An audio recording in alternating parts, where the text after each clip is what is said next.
नमस्कार, मैं हूं दीपक और आप देख रहे हैं डीएसके टॉक्स। अभी आपको तो पता ही है, रिहाना नाम की किसी पॉप सिंगर ने एक ट्वीट करा, ठीक है। अब उसके ऊपर बहुत सारे लोग लाइक ध्रुव राठी जैसे एक ट्वीट ने सरकार हिला दी। एक ट्वीट ने सरकार हिला दी और एक ट्वीट ने तांडव मचा दिया। उसके बाद मियां खलीफा, वो ग्रेटा थनबर्ग, बहुत सारे लोगों ने बहुत तरह की बातें की। अब ये इंटरनेशनल जो प्रोपेगेंडा जो है इनका, वो एक ट्वीट से एक्सपोज हो गया। ये बात कोई नहीं बोलेगा। एक ट्वीट से, सचिन ने एक ट्वीट किया तो पूरी लिब्रांडो लॉबी हिल गई, एक्सपोज हो गई। इस बारे में कोई बात नहीं करेगा। अर्नब के एक सवाल ने पूरी उद्धव सरकार को हिला डाला। कंगना के एक स्टेटमेंट ने पूरी उद्धव सरकार को हिला डाला और उस एक ट्वीट की वजह से उसके स्टूडियो ऑफिस पर बुलडोजर चल गया। तब कोई कुछ नहीं बोला।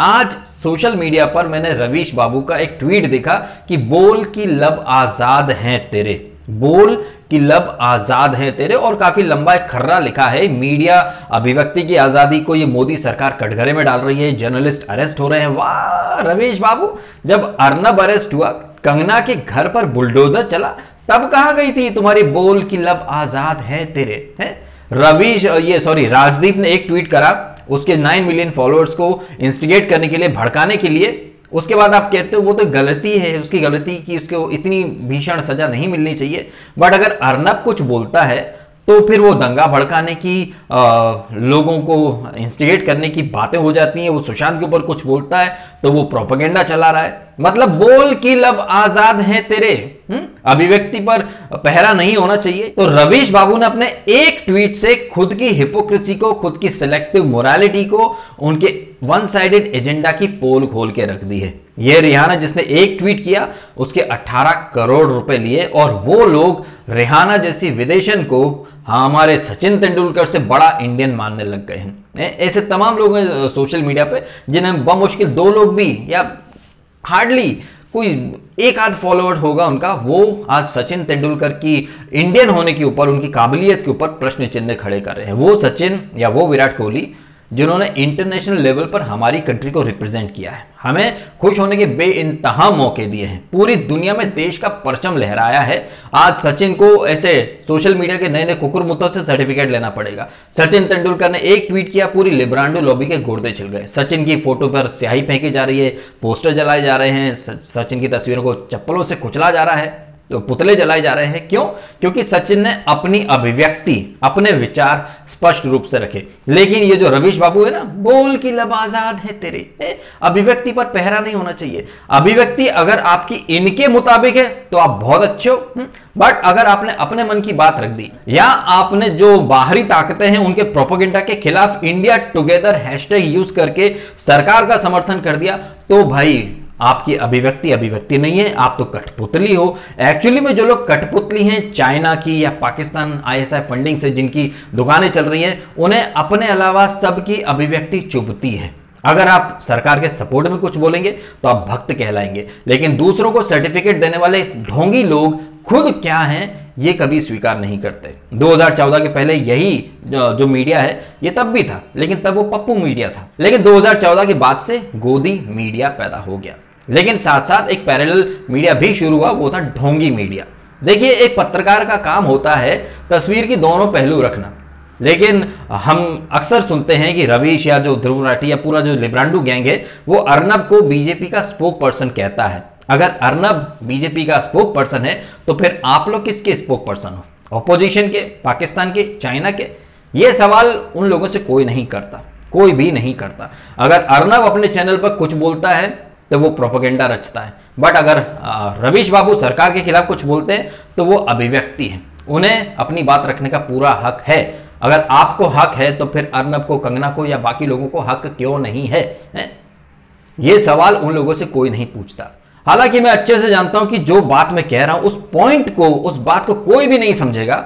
लोग मुझे या तो बीजेपी का भक्त बोलेंगे, अर्नब का सपोर्टर बोलेंगे, रवीश से नफरत करने वाला बोलेंगे। जितनी जल्दी लोग मुझे जज कर लेते हैं, काश उतनी जल्दी लोग रवीश या राजदीप या ध्रुव राठी या पूरा जो उनका रिहाना और इनकी जो मंडली है। अब क्या है कि जब से रिहाना ने ट्वीट करा, उसके बाद से अक्षय कुमार, अजय देवगन या हमारी क्रिकेट टीम, सारे प्लेयर इंडिया टुगेदर का हैशटैग यूज कर रहे हैं। सडनली फैक्ट चेक करने वाले तमाम वो प्रतीक और वो फ्री थिंकर तमाम लोग फैक्ट चेक करने लगे कि देखो सबके ट्वीट एक जैसे हैं, cut copy paste, cut copy paste, cut copy paste. ताज्जुब की बात है कि इंडिया में ये जो कट कॉपी पेस्ट करके प्लेकार्ड पकड़ के हैशटैग यूज करके ये कट कॉपी पेस्ट की दुकान किसने शुरू की थी? कठुआ में जब केस हुआ, आज से 2-3 साल पहले की बात है, पूरी बॉलीवुड की लिब्रांडो लॉबी तख्तियां पकड़ के खड़ी हो गई थी। अशेम्ड ऑफ बीइंग इन हिंदुस्तानी ये हैशटैग यूज किया गया था, कट कॉपी पेस्ट। तब से ये ट्रेंड सेट हुआ। और हालांकि तब अब भी मेरी रीच कोई बहुत ज्यादा नहीं है, तब तो और कम लोग मुझे देखा करते थे। मैं इन लोगों के खिलाफ तब से बोल रहा हूं। हालांकि एक डायलॉग जो कि मैं अक्सर रिपीट करता हूं कि भगवान ने मुझे कोई बहुत ज्यादा रीच नहीं दी है, बहुत ज्यादा फैन फॉलोइंग नहीं दी है, लेकिन भगवान ने बुद्धि दी है और पैटर्न स्टडी करने का एक दिमाग दिया है। मैंने 2-3 साल पहले से इन लोगों को स्टडी कर लिया कि ये लिब्रांडो गैंग क्या है, ये करें तो सही, कोई और करे तो गलत। इन लोगों ने कठुआ के टाइम पर वो पकड़े प्लेकार्ड, जब उद्धव ठाकरे मुख्यमंत्री बने तब सबने एक जैसे thank you CMO, thank you Uddhav, सब एक जैसे ट्वीट इन लोगों ने करे। तब किसी ने नहीं बोला कि कॉपी पेस्ट हो रहा है या वन साइडेड प्रोपेगेंडा चलाया जा रहा है। ना अक्षय कुमार या साइना नेहवाल या सचिन इन सबके ट्वीट मेरे पास भेजे जा रहे हैं कि देखो साहब, देखो डीएसके, ये तो कट कॉपी पेस्ट है। लेकिन जब मैं उनसे कहता हूं कि ये लो भैया, कठुआ के टाइम का ये स्टार्ट तो इन लोगों ने कराना, ये लोग करे तो सही, अगर क्रिकेटर्स एक्टर्स करे तो गलत। एक ट्वीट, सिर्फ एक ट्वीट, चाहे वो अक्षय करे या सचिन करे या वो रिहाना करे या वो ग्रेटा थनबर्ग, इस एक ट्वीट ने ना ये जो लिब्रांडो लॉबी है ना, इन सबके गुर्दे छील दिए हैं। ये अगर प्लेकार्ड पकड़कर कट कॉपी पेस्ट लेके खड़े हो जाएं तो सही है, वो इंसाफ की लड़ाई है। सचिन या अक्षय कोई ट्वीट करें तो वो सरकार के हाथ की कठपुतली है, तो लिब्रांडो गैंग किसके हाथ की कठपुतली है? देखिए, हम सब जानते हैं कि चाहे वो क्रिकेटर्स हो चाहे वो एक्टर्स हो, जब आप टीवी पर साबुन, सोडा, निरमा, कोक, टायर्स, सब कुछ बॉर्नवीटा, बूस्ट वगैरह सब बेच सकते हो, तो ऑब्वियसली आपके ट्विटर हैंडल्स, आपके इंस्टाग्राम हैंडल्स भी एक स्पेस है, एडवर्टाइजिंग स्पेस, जिसको आप यूज करते हैं। अब चूंकि आप भारत के रहवासी हैं तो सेंट्रल गवर्नमेंट अगर आपको कुछ बोलेगी तो आपको वो करना तो होगा।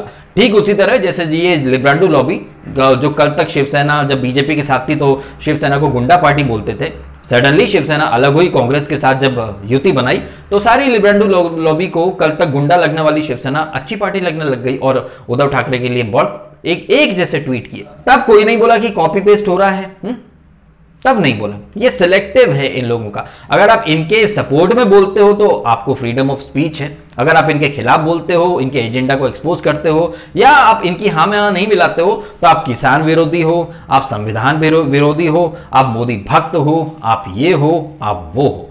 आज इन लोगों के लिए रेहाना या मियां खलीफा बहुत ज्यादा इंडियन हो गई है, बहुत अच्छे बड़े वाले किसान हो गए हैं। लेकिन सचिन तेंदुलकर या लता मंगेशकर जो लेजेंड हैं हमारे, जिन्होंने हमारे देश का मतलब नाम विश्व में ऊपर उठाया है, परचम लहराया है देश का, वो इन लोगों को अब भक्त लगने लग गए हैं या किसान विरोधी लगने लग गए हैं।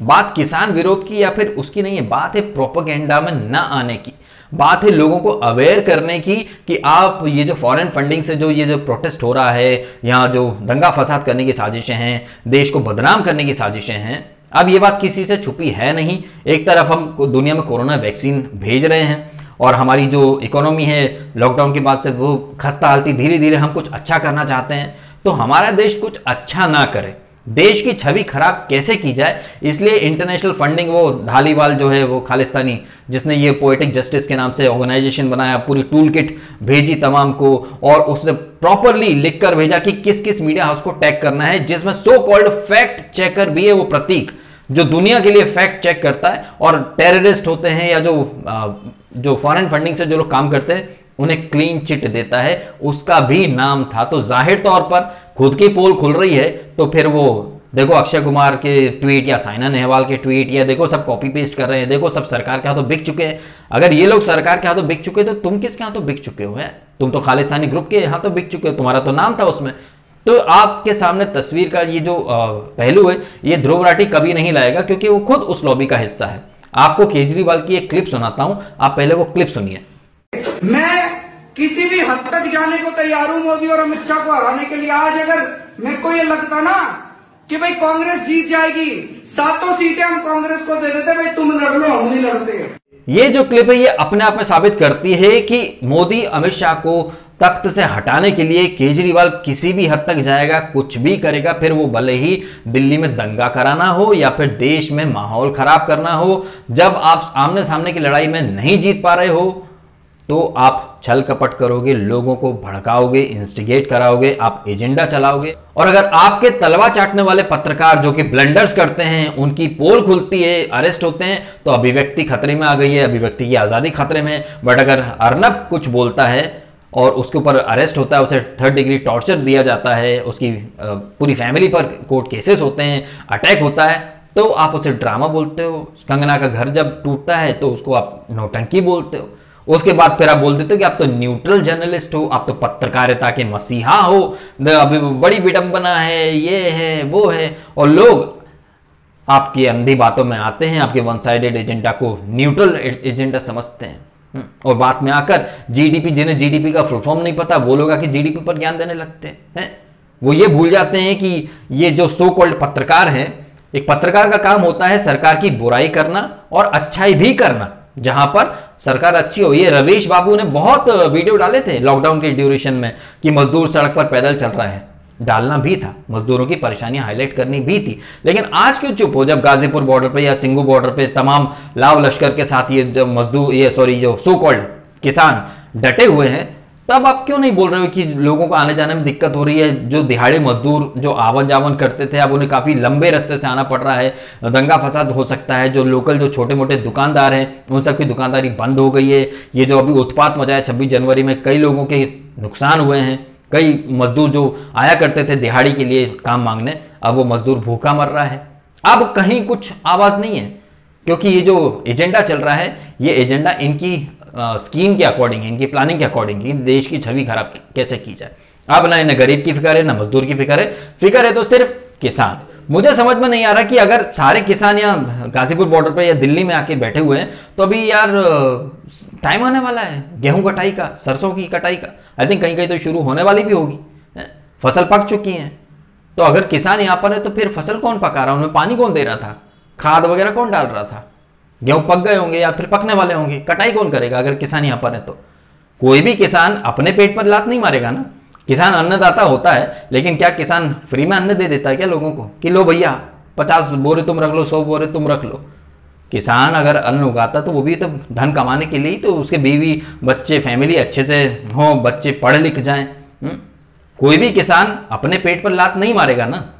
तो यहां पर ये जो एक सिंपति वाला इन लोगों ने शुरू कर रखा है किसान किसान के नाम से, असली किसान गांव देहात में अपने खेतों में मेहनत कर रहा है, काम कर रहा है, क्योंकि अभी बुआई हो चुकी है, अब कटाई का टाइम आने वाला है। तो ये जो ड्रामा है ये सिर्फ किसान के कंधे पर बंदूक रख के चलाई जा रही है जी, और कुछ नहीं है। कहने का मतलब बस यही है कि इस प्रोपेगेंडा में आप आ रहे हैं तो कहीं ना कहीं आप बेवकूफ खुद को ही साबित कर रहे हैं। आपको सचिन तेंदुलकर या लता मंगेशकर को ट्रोल करना है, उन्हें बुरा भला बोलना है, और रेहाना या मियां खलीफा जिन्हें इंडिया से कोई मतलब नहीं है, पैसे के लिए जो अपना शरीर बेच देते हैं पॉर्न फिल्मों में, आपको क्या लग रहा है वो पैसे बगैर पैसे लिए ट्वीट कर मारेंगे क्या? इतना कॉमन सेंस तो आप रखिए ना। एक चिंदी सा सेलिब्रिटी टिकटॉकर जो सेलिब्रिटी बन जाता है, वो भी अपने इंस्टाग्राम पे ब्रांड्स वगैरह डालता है, कभी लॉरियल, कभी कुछ कभी कुछ कभी कुछ। तो आपको क्या लग रहा है ये इतने इनके जो मिलियंस में फॉलोअर्स होते हैं, ये अपना जो स्पेस होता है वो ऐसे ही फ्री में दे देंगे क्या लोगों को ट्वीट करने के लिए? खुद भी अपना दिमाग लगाइए। लेकिन हाँ, दिमाग लगता तो फिर भेड़ चाल में चलते ही क्यों? सही बात है भाई, सही बात है। दिमाग तो लोग घर पे रखकर चलते हैं, बस हर चीज में नल्ले बैठे लोग ऐसे ही करते हैं भाई। फिर बाद में बोलते हैं बेरोजगारी बढ़ रही, बेरोजगारी बढ़ रही। एक तरफ प्रोटेस्ट करेंगे, दंगा फसाद करेंगे, लोगों की दुकानें जला देंगे, कंपनीज के टावर तोड़ देंगे, और फिर जब कंपनीज को नुकसान होगा लोगों को निकालेंगे जॉब से, तो बेरोजगारी बढ़ गई है देश में, बताइए बताइए बताइए। तो चित भी अपनी पट भी अपनी दोनों रखनी है इनको। किनको? रवीश बाबू को। फिर बोलेंगे बोल की लब आजाद है तेरे, अभिव्यक्ति पर पहरा नहीं होना चाहिए, मोदी मीडिया से आजादी दिलाओ देश को। वाह, महाराष्ट्र में मोदी मीडिया नहीं है। महाराष्ट्र में अभी पालघर में जो चेन्नई से इंजीनियर था, सॉरी नेवी का बंदा चेन्नई से किडनैप किया गया, पालघर में उसे जला दिया गया। क्या आपको पता चला? महाराष्ट्र में मोदी मीडिया नहीं है। महाराष्ट्र में रिपब्लिक को किस तरह टारगेट किया जा रहा है, तब कोई नहीं बोलेगा कि अभिव्यक्ति बोल की लब आज़ाद है तेरे। यहाँ पर वो फंडा लागू नहीं होगा। वो फंडा मैग्सेसे अवार्ड विनर रवीश बाबू सिर्फ अपनी सुविधा के हिसाब से अपने लोगों के ऊपर लागू करेंगे। ये बोल कि लब आजाद हैं तेरे, खुद ये कॉपी पेस्ट गैंग को खड़ा कर देंगे कि बोलो अशेम्ड ऑफ बीइंग हिंदुस्तानी, वो चलता है। बट अगर सचिन कोई ट्वीट कर दे, अक्षय कोई ट्वीट कर दे, या क्रिकेटर्स, तो देखो भाई देखो भाई देखो भाई देखो भाई देखो भाई, वाह तुम करो तो चमत्कार, कोई और करे तो हाहाकार। ये दोगलापन्ना यहां मत दिखाइए, क्योंकि हम तस्वीर के दोनों पहलू देख रहे हैं। हमने काफी टाइम पहले ही कहा था कि आप देखते जाइए, जो लोग आज अर्नब पर हंस रहे हैं ना, जब खुद का नंबर आएगा तो कैसे बोलेंगे कि हाय हाय लोकतंत्र मर गया, अभिव्यक्ति की आजादी छीन ली गई है। तुम्हारी आजादी आजादी, किसी और की आजादी कुछ नहीं। सवाल हक पूछने का हक सिर्फ तुमको ही है। और सवाल, कई लोग मुझसे कहते हैं कि भाई डीएसके एक बार रवीश को इंटरव्यू देने का दम नहीं मोदी में। अरे भाई तुम किसको, जिस डीएसके ने दुनिया देख रखी है, तुम उसको क्या सिखाने आते हो यार? खूब इंटरव्यू देखे हैं, interview of the decade Rajdeep का सोनिया गांधी से, साड़ी पहनना किसने सिखाया आपको, घर में खाना कौन बनाता था, ये टफ सवाल है? और या वो रवीश उससे राहुल गांधी से, राफेल राफेल बहुत करते हो। मैं अपनी सुविधा के हिसाब से जवाब दूंगा। ये रवीश जिसे लोग सच्चा पत्रकार बोलते हैं, टॉमी लग रहा था राहुल गांधी का। अब मैं ये बोल रहा हूं ना तो लोग मुझे गालियां देंगे, बट अब नहीं बोलेंगे कि ये अभिव्यक्ति, बोल की लब आजाद हैं तेरे। मेरे अभिव्यक्ति नहीं है भाई। मेरी अभिव्यक्ति तब होगी जब मैं आपके अकॉर्डिंग बोलूंगा। मेरी बातें तब अच्छी लगती जब आपको, आपकी सोच या आपकी जो लोग जिन्हें आप पसंद करते हैं उनके लिए अगर अच्छा बोले तो डीएसके अच्छा है। जिन्हें आप पसंद नहीं करते, डीएसके अगर उनके लिए अच्छा बोल दे तो डीएसके तू बिक चुका है, तू भक्त है, तू ये है, तू वो है। तो जो चीज आप सुनना चाहते हैं अगर डीएसके वो बोल दे तो डीएसके बहुत अच्छा है। जो चीज आप नहीं सुनना चाहते, डीएसके वो बोल दे तो डीएसके बिक चुका है। डीएसके बहुत गंदा इंसान है, इंसान ही नहीं है। ये मेंटेलिटी वाले लोग आएंगे इस वीडियो के नीचे भी, आप देखते जाइए। तो वीडियो खत्म करता हूं। अपने समय निकाला, वीडियो देखा, आपका बहुत बहुत धन्यवाद।